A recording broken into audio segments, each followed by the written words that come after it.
I think right now, one of the ways they're making our lives better is they make people think, right? That's one of the things video games are good at. In order to win the game, you can't just sit there. You have to think. You have to think and engage and make decisions.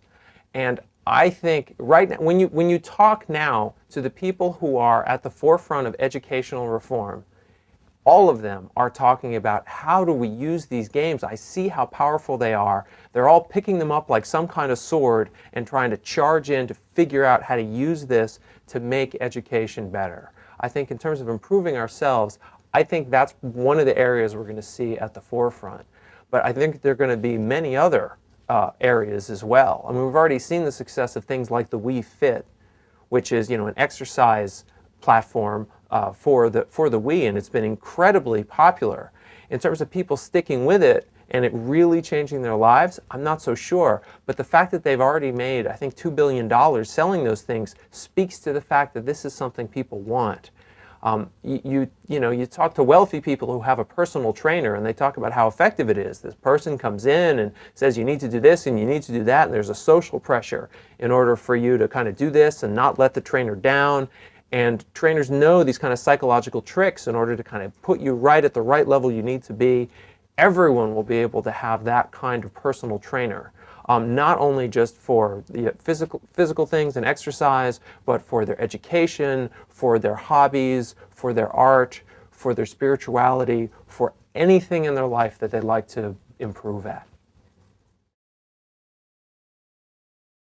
It's certainly true that there are people who play video games in a way that makes their life out of balance. Usually these are people who have some significant gap in their life, and they're filling it with something in a way that isn't healthy.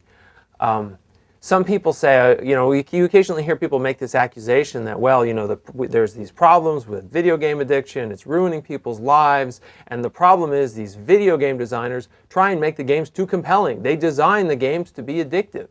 And if they would just stop doing that, the problem would go away. But this is like saying that obesity is the fault of the bakers who are making the cakes too delicious.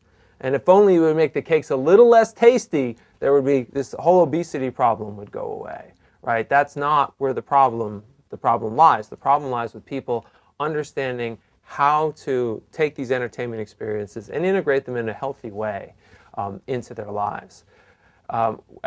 As predominant as these entertainments are in our lives, the problem does not, there's definitely a problem for some people. It doesn't seem to be an epidemic problem. It is definitely a problem for some people, and it's certainly worthy of sort of study and understanding about how to best manage it.